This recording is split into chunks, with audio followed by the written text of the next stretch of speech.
Des moments avec Dieu avaient un temps de réflexion pour chaque jour.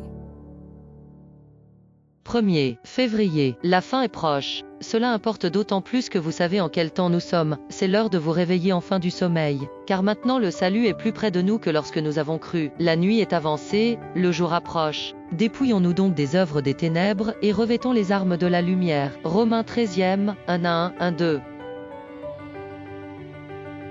1844 disaient les uns, 1888 était considéré comme l'époque de la venue du Seigneur. D'autres plaçaient des dates dans le siècle suivant.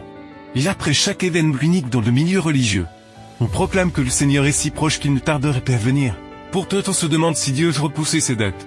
S'il ne peut marquer sur son calendrier le jour précis de son retour. La Bible dit que seul Dieu connaît le jour et l'heure, il ne dépend pas de nous, qu'il ne reporte pas. Il ne change peu s'il n'est pas encore venu, c'est que dans son grand plan. Le moment n'est pas encore venu. Dieu connaît l'avenir et l'avance et sait pour son Église soit prête, c'est pourquoi. Le jour de sa venue, son peuple aurait fait ses préparations pour halte avec le Seigneur. Cela ne signifie pas que si quelqu'un n'est pas préparé ou si sa foi est légère, il fera de sorte que le Seigneur retarde ou reporte sa venue, au contraire. Son jour est quelque chose qui ne change pas que si quelqu'un n'est pas préparé. Il sera perdu pour toujours. Chaque jour qui passe est logiquement un jour de moins, il se peut que l'on ne se prépare peu. Suffisamment croyant que rien ne se passera.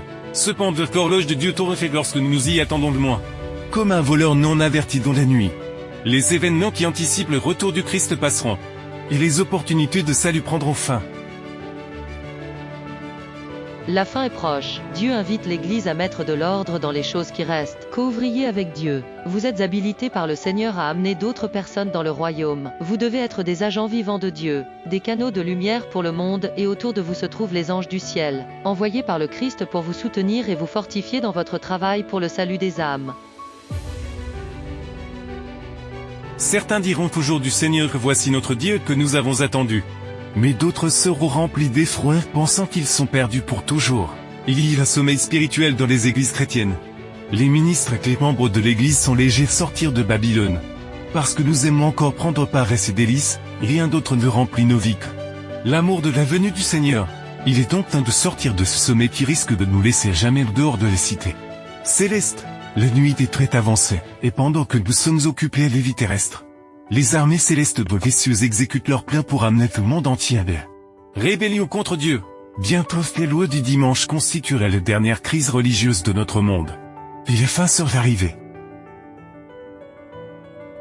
Il faut se distinguer du monde, être dans le monde, mais pas de lui, et refléter les rayons brillants du soleil de justice en étant pur, saint et sans tache, et en faisant briller la lumière de la foi sur toutes les routes et les quais de la terre.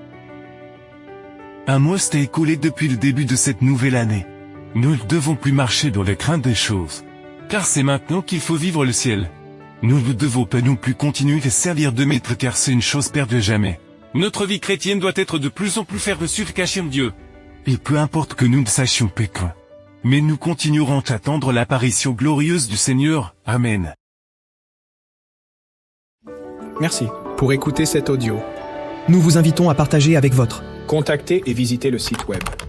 biblewell.com